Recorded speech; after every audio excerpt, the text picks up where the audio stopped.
Stonecliff Productions presents a powerful methods production, systems thinking, a way to optimize everything that you do. What is systems thinking? Say you want to make a cup of coffee. You plug in your coffee maker, pour the water into the reservoir, scoop the coffee into the filter, and wait for it to brew. In this case, you deal only with inanimate objects. You can change the sequence or alter the amount of ingredients. This system is a deterministic system because we can determine the outcome knowing the processes.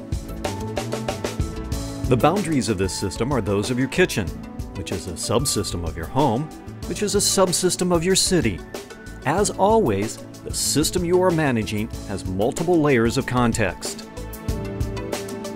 This system is also called an open system, which has inputs and outputs. The input is converted to the output through a process.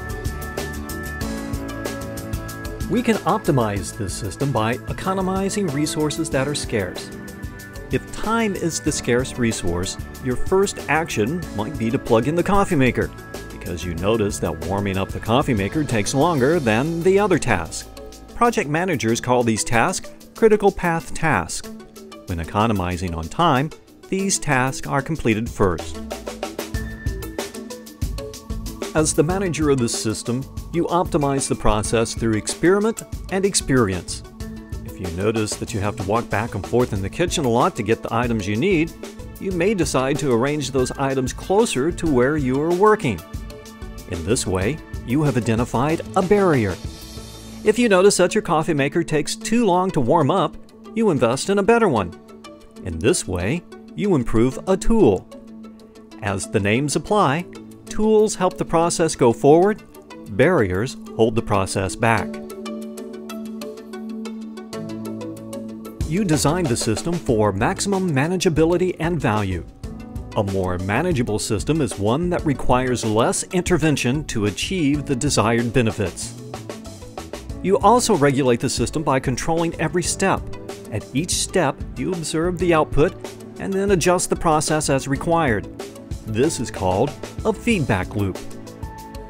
There is another kind of control loop called feed-forward, in which you monitor input variations and then adjust the process to compensate. System management involves regulating the input and process for the desired output. If the process changes, then tools, barriers, and regulating may also need to be changed, depending upon the desired benefit. Maybe the tools you have for making coffee are barriers for making tea, which is the desired drink of your husband or your wife. Then your daughter comes along and rearranges everything to make hot cocoa. So now you decide to buy a gourmet coffee maker, one that has the ability to make coffee, tea, and hot cocoa. This means having a tool for multiple uses, which are inherently compromised. A tool that functions both as a hammer and a screwdriver will neither be a good hammer nor a good screwdriver. In the case of the coffee maker, gourmet coffee makers are generally more expensive and limited to single cups. So what will it be? Separate tools for each duty or one tool to perform them all? Designing a system with one process is simple, but designing a system with multiple processes is an engineering challenge. Once an optimum design is found, you maintain that design for all future use. This means you are building a system structure, which is a stable parameter of the system.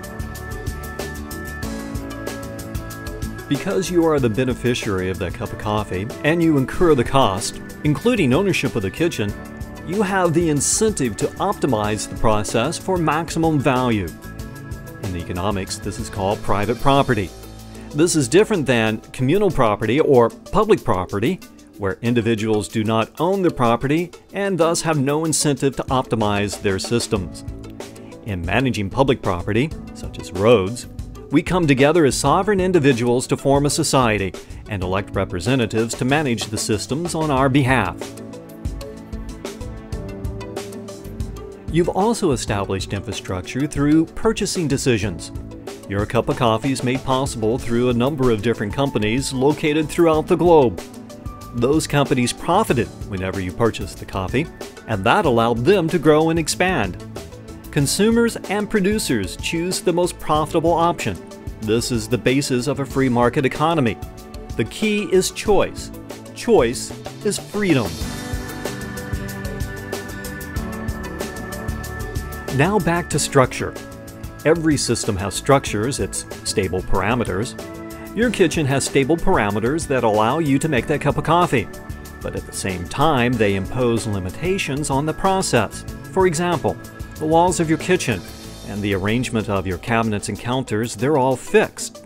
And you don't change them because, well, the cost is too great. But we cannot make cups of coffee by the millions in your kitchen. The structures of the system limit its capacity. There is only so much you can do to increase capacity. Beyond that, the structure must be redesigned. There are 3 distinct levels of optimization. 1. Optimization within the structures, or system management. 2.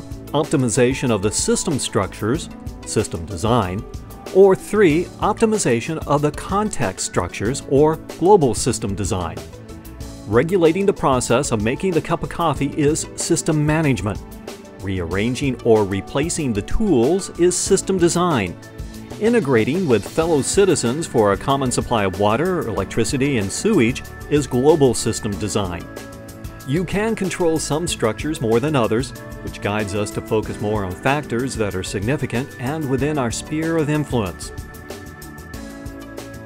Would you like to learn more?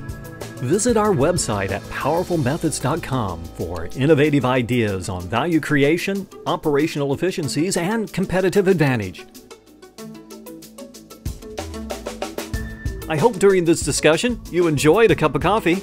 Oops, it's time to go to work.